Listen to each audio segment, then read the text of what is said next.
Hello everyone. You are warmly welcome to Saman Yapa YouTube channel.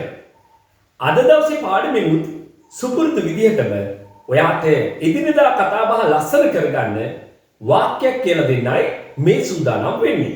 මම දිවුරනවා. මං ඒක ගත්තේ නෑ කියලා. මම දිවුරනවා. මං එයාත් එක්ක ඒක කිව්වේ නෑ කියලා. මම දිවුරනවා. මම බොරු නෙමෙයි කියන්නේ කියලා.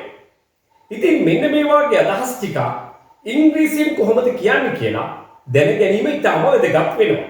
දිවුරනවා කියලා අපි ඉංග්‍රීසියෙන් කියන්නේ swear. swear දිවුරනවා. ඉතින් ඔයා ව්‍යාපදයක් ඉගෙන ගන්නකොට පුරුද්දක් කරගන්න ඕනේ. එහි ප්‍රධාන අවස්ථා තුනක් පාඩම් කරගන්න. ඒ නිසා වාක්‍ය රටාව පටන් ගන්න කලින් අන්නේ කියන ක්‍රියාපදයේ ප්‍රධාන අවස්ථා තුනක් බලන එක ඉතාම වැදගත් වෙනවා. swear, saw, sawn. swear, saw, sawn. හොඳයි. දැන් අපි බලමු මේ වාක්‍ය කොහොමද පටන් ගන්න කියලා. මම දිවුරනවා I swear. I swear. මං ඒක ගත්තේ නෑ. I didn't take it. I didn't take it. දැන් අපි මේ ඔක්කොම එකතු කරලා වාක්‍ය නිර්මාණය කරනවා. මම දිවුරනවා මං ඒක ගත්තේ නෑ කියලා. I swear I didn't take it. I swear I didn't take it. ඉතින් කිහිප සැරයක්ම කියලා මේක හොඳින් පුරුදු වෙන්න ඕනේ. අපි තව උදාහරණ කිහිපයක් බලමු. මම දිවුරනවා මම නිවැරදි කියලා. මම දිවුරනවා මම නිවැරදි කියලා. මොකක්ද නිවැරදි කියන්නේ අපි පාවිච්චි කරන්නේ? correct වගේ වචනයක්ද? එහෙම නැත්නම් right වගේ වචනයක්ද?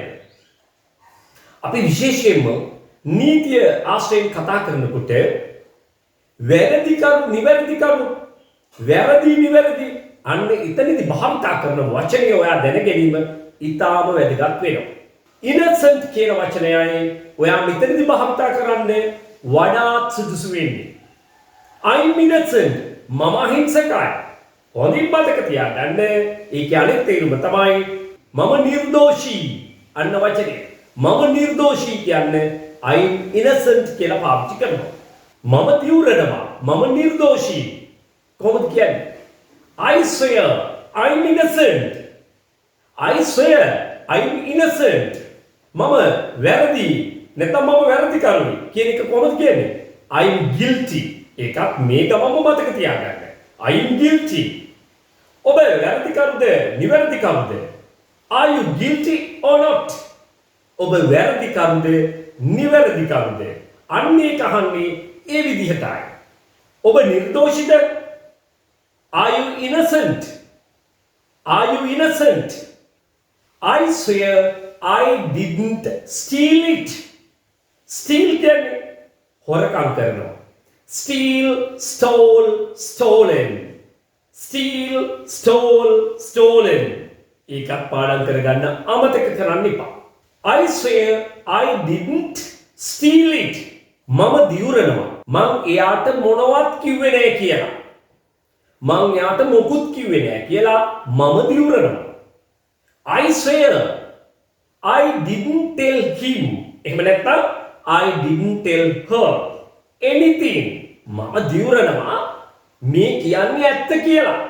I swear I'm speaking the truth. I swear I'm speaking the truth.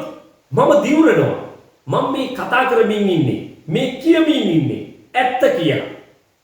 I swear I'm speaking the truth. මං ඒක දන්නේ නෑ මං දිවුරනවා. මං දිවුරලා කියන්නේ මං ඒක දන්නේ නෑ. I swear I don't know anything. මම දිවුරනවා මගේ කිසිම කනෙක්ෂන් එකක් නෑ සම්බන්ධතාවයක් නෑ ඒගොල්ලෝ එක්ක කියලා. I swear I have no connection with them. I swear I have no connection with them. මම දිවුරනවා මගේ කිසිම සම්බන්ධයක් නෑ ඒගොල්ලොත් එක්ක කියලා. I swear I have no connection with them. දැන් ඔයාට මේ වාක්‍යය ඊටාම සරල විදිහට පාඩම් කරගන්නත් පුළුවන්. මෙන්න මේ වාගේ සරල වාක්‍යයක් තුල. මම දිවුරනවා මං ඒක ගත්තේ නෑ. I swear I didn't take it. I swear I didn't take it. මම දිවුරනවා. මං ඒක කෑවේ නෑ. I swear I didn't eat it. I swear I didn't eat it. Eat it. Eat it. මම දිවුරනවා. මම බිව්වේ නෑ. I swear I didn't drink. I swear I didn't drink. මම දිවුරනවා. මං දුම්පානය කළේ නෑ. I swear I didn't smoke. I swear I didn't smoke. මම දිවුරනවා. මම ඒක දුන්නේ නෑ. I swear I didn't give it.